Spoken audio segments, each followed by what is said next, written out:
The chairperson of the Africana Studies Department at Tennessee State University.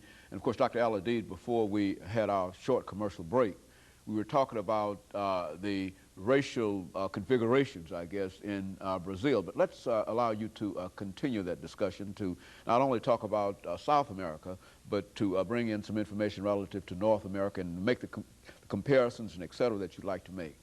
Yeah, one thing I think is very important, if you study the last days of Malcolm X, especially when he formed this organization called the Organization of Afro-American Unity, he came up with the concept of Afro-American.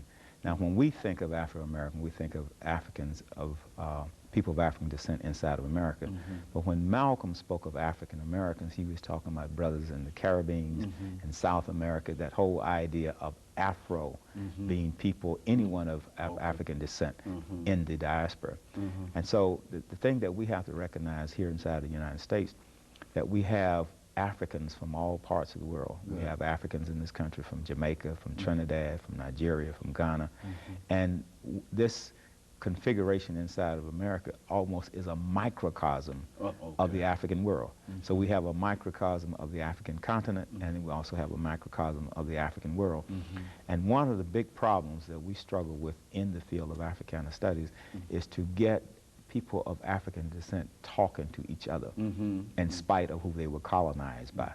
A lot of times, because our brothers are from the Spanish-speaking part of the world, they might be Puerto Ricans, or they might be of some other group that speaks Spanish, or from Mexico or Panama, then we don't tend to identify them because we see them as being different. See them more being as Spanish than they are of African. And they play into the same kind of concept. And so that strategy that the colonizers use of divide and rule still is in effect, because now we're divided by languages. And that's one of the main reasons we put a strong emphasis on our majors learning a European language other than English, so that when we go to places such as Martinique, where they speak French, our students can communicate. Or if we go to Senegal, they can communicate beyond the barrier of the English language. So I think it's very important for us inside of America who are of African descent to start having more authentic dialogue and interaction with each other. Now, one of the things that we're doing at Tennessee State University is that we have created a new organization called the African Student Association.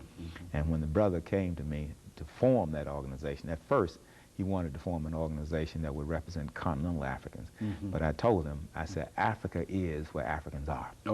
So he expanded the concept. Whole concept. So now this organization comprises students from the African continent, from the Caribbean, from South America. So if you are a black man, as Peter Tarr said, you're an African. Regardless of how you might describe yourself. How you might describe yourself, regardless of the fact that you don't speak Kiswahili or Yoruba or Hausa. The fact is that genetically and historically and even culturally, we're still just as African as we ever were. Very good. Now let's look at the introduction of the African into North America here, because I think you've given us quite a bit of information about his relationship in South America. But what about North America? And sort of look at that and give us some kind of comparison between the two areas. Why is it that we don't seem to recognize as Africans in North America those Africans in South America? Yes.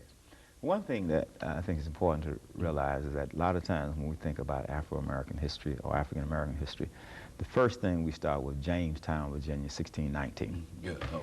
And we fail to realize that the slaves didn't, in the beginning, didn't come directly from West Africa to Jamestown, Virginia.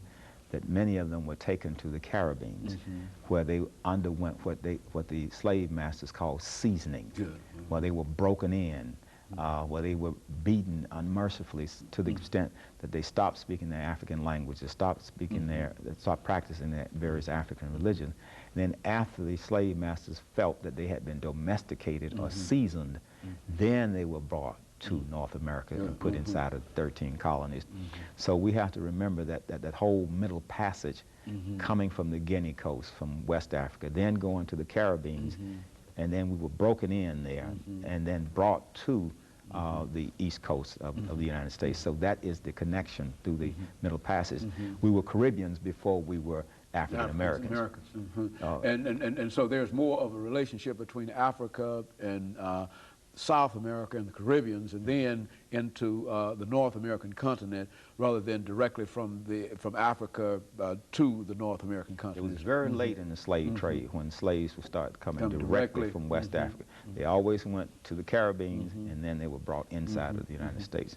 But it was at that point they had been just humiliated and degraded to the point that they were just, many of them just didn't have the will to rebel against the slave system. On the other hand, there were those that did not work on the plantation in Jamaica. They, as I said earlier, ran into the mountains. These were called the Maroons. These are people that deserve. And you find the same phenomenon took place in Suriname, which was a Dutch colony. It was colonized by the Dutch. They went into the mountains and set up their own community.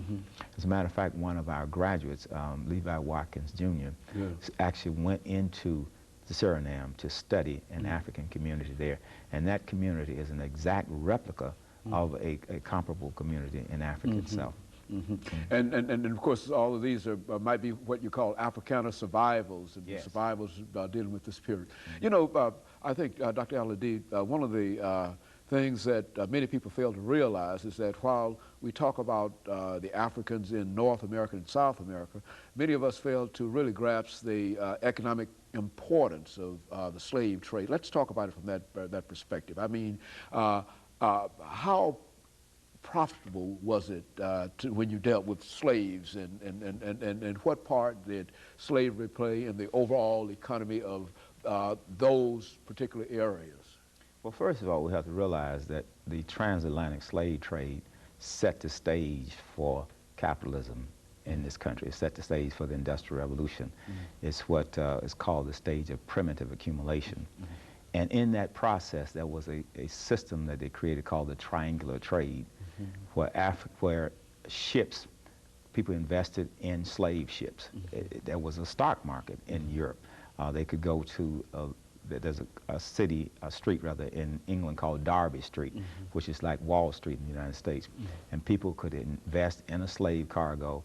Then the slave traders would go to West Africa, get the slaves, take them to the Caribbean, forced them to work on the plantation where they would produce sugar cane. The sugar cane was then sold and made into rum, and that rum was taken back to Europe and sold so that the profits came in. In many instances, the slave venture was 200, 300% profits. So there was an enormous amount of money made on the slave trade because it was an investment. And let me interrupt you here, Dr. AAl-Hadid, and to take the second commercial break, after which we'll come back and we'll deal with some of the other aspects of this. Let us have this second commercial break, and we'll be of the Department of